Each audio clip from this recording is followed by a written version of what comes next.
I anxiously sat down on the train seat, sweating and thinking about my ordination that was just a few days away. And I thought to myself, what 10 things will I know in 16 years that I will wish that I knew now?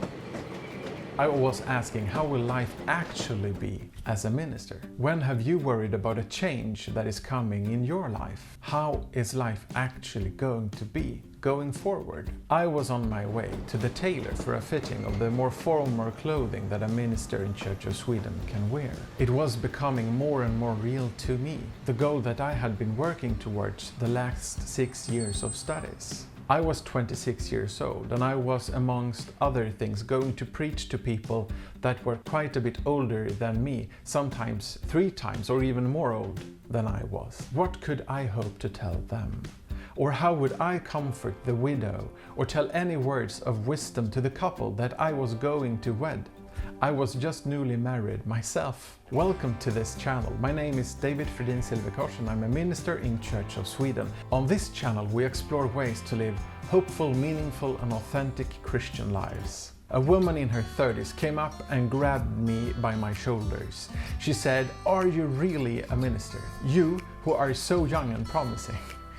When I confirmed to her her horrible suspicion, she let go and couldn't say anything more. I did expect people to act differently around me after my ordination, especially when wearing the collar, but I didn't expect her reaction of sadness. People will treat you differently. When we start talking to each other at a party or somewhere else, I normally try to avoid to tell you what I do for a little while, which is the opposite to here on YouTube, where you've already decided to hang out with me. I am not ashamed of being a minister, but if you realize that I am somewhat of a normal person before I tell you I'm a minister, the chances are higher that you would find it easier to continue conversing with me and not just say, okay, and then move on. At least here in Sweden that is quite useful, because most people are quite unused talking to a minister and they seem to have prejudices about what they are allowed to talk about or how they are allowed to talk when a minister is present. That leads to self-censorship and doesn't really help the conversation forward.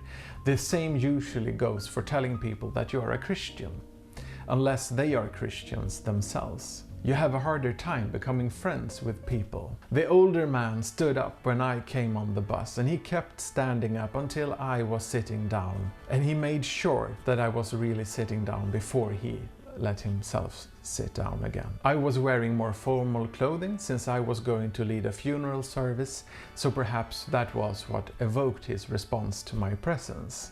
Those kinds of reactions has always seemed unnatural to me, but when I think about them as reactions not to me as a person, but to what I represent, it makes more sense. I don't believe ministers, priests, pastors, whatever you call us, are more holy than anyone else. And those who start to think that they set themselves up for failure. I think part of the downfall for many Christian leaders come down to this, that they think that they can get away with more things, and that can lead to very sad circumstances. We have seen this, I think, in almost every church on earth, especially if we know them a little bit better than we know about the scandals that we've had in our own churches. Some people see you as holy and almost saint-like. To become a minister in Church of Sweden, you study several years at the university. This is something many don't know. So when they meet a minister, they start explaining to the poor clergyman how things really are when it comes down to how the Bible were written or something else. I didn't expect this and I wasn't really prepared for the quite unabashed atheist-splaining that I was going to be exposed to. But I think a lot of Christians have experienced this anyway, that you are thought of as less intelligent or less capable just because of your faith. Maybe people have reacted with surprise that you have told them that you're a Christian and they said, oh, but you're intelligent. Preaching and teaching is to a high extent about honing a craft and working on your own process to prepare. It takes some time to get enough practice to be able to really get a feel for how you are doing with the preaching or teaching. And it seems like some people give up their ambitions of becoming better when they start realizing how things really are, instead of using that as part of a feedback loop to improve yourself over time. And that's really a shame, because I really believe that even though not everybody is born to be the preaching or teaching star, everybody can get better, just as we can get better at everything else. Number 5, being good at the job is more about craft than anything else. Oh, but you are a nice minister, or similar, is not uncommon to get as a minister. The sheer number of prejudices about ministers seems to be really large, and as soon as people discover that they can talk to you just like they talk to any regular human being, and you don't only respond with Bible verses, but converse back like a person, that is a big thing. Every minister I know have their own experiences of hearing this told to them. I think it to a large degree is the same as when you tell people that you are a Christian, at least here in Sweden, where being an active church-going believer is relatively uncommon. How is it where you live? Please write in the comments, that would be interesting to hear. Number 6, you break stereotypes and prejudices all the time. It is quite right to expect more from a minister than the general churchgoer, but not even ministers know everything. Sometimes we can seem a bit like that though. A bit of that comes from the fact that we get asked the same questions quite a lot of times. So we are, especially after a few years, quite ready to answer those questions that most people will ask of us. So even though I had studied, I wasn't sure I would be able to answer questions as easily as I saw experienced colleagues doing it. But after a few years I realized that I could, at least sometimes, appear to be one of those who could answer just about everything. And I think it is important to be open about that, because people, and especially other Christians, can be a bit disheartened when you seem to have everything in place, you seem to know just about everything there is to know about living the Christian life, about the Bible, about church history, about everything. And that is just not true. And I think a bit of humbleness and an honesty around that, I think, is important. Number 7, some people will expect you to have every answer. If you've become a minister after years of studying, being accepted by the church, and then ordained as a minister, you have come across the common objections to the Christian faith. So perhaps those aren't the stumbling blocks for you that they may be thought to be for someone who isn't as familiar. Mostly the challenges come from other factors. For example, from your working conditions and how other people working in the parish treat you.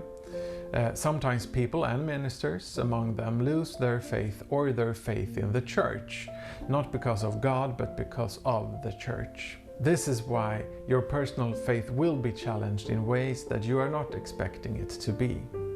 This can be difficult, but it can also be an opportunity to grow personally and in your faith.